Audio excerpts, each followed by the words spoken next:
Alors, petite news concernant Kimi, se moque de qui elle le remplacera chez Alfa Romeo. Mick Schumacher tient la corde pour 2022 si le Finlandais s'en va. Alors, du coup, ça ferait quoi? Ça ferait Mick Schumacher avec Giovinazzi? Ça me paraît un peu risqué, mais bon. Honnêtement, je ne sais pas encore confier Raikkonen à propos de son avenir. C'était la même chose à cette époque l'année dernière aussi, nous verrons. En tout cas, je ne suis pas intéressé par l'extension de mon record du nombre de courses. Tous les records sont battus à un moment donné, c'est pourquoi ça ne me fait rien en particulier d'arrêter s'il le faut. D'accord, il s'en fout en fait. On le sent plus très motivé, hein, Kimi quand même. Si Raikkonen s'en va, Mick Schumacher semble tenir la corde pour rejoindre Alfa Romeo en 2022. Ferrari, le sortant de chez Haas. Le Finlandais estime qu'il est difficile d'évaluer dans quelle mesure le fils de son ancien rival, Michael Schumacher, s'en sort bien jusqu'à présent en F1.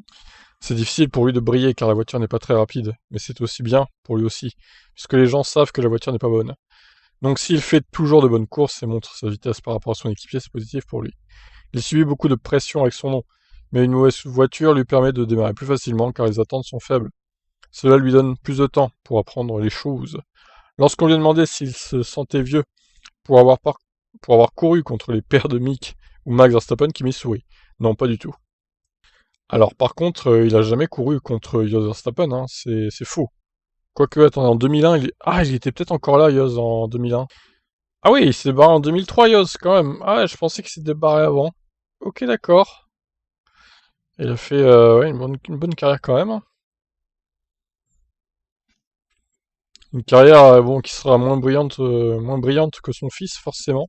Mais bon, 107, ouais, 107 Grand Prix, 2 podiums, 59 abandons, 17 points marqués. Eh ben, le fils aura largement une meilleure carrière que le père quand même, hein.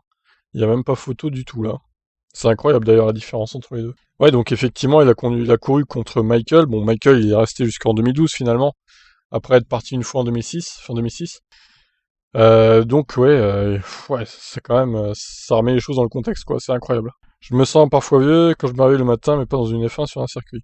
Quant à savoir s'il pense que Mick serait un bon successeur pour lui chez Alfa Romeo, Raikkonen confie que si je décide d'arrêter, peu importe qui conduit la voiture, ce n'est pas mon problème, je m'en moque. Ok, très bien, calmos, hein, Kimi, on se calme, on se détend. Tranquille, tranquille. Voilà, bon bah, je pense qu'on saura ça dans les prochaines semaines. Peut-être même avance pas au même moment que on saura pour Bottas et Mercedes. Je pense que alors Raikkonen j'aime beaucoup, hein, mais je pense qu'il est temps d'arrêter quand même. C'est un peu l'ombre de lui-même hein, maintenant en Formule 1, malheureusement. C'est plus ce que c'était. Ses performances. Bon, on verra bien ce qui est décidé chez Alpha en tout cas. Je vous laisse réagir, ciao.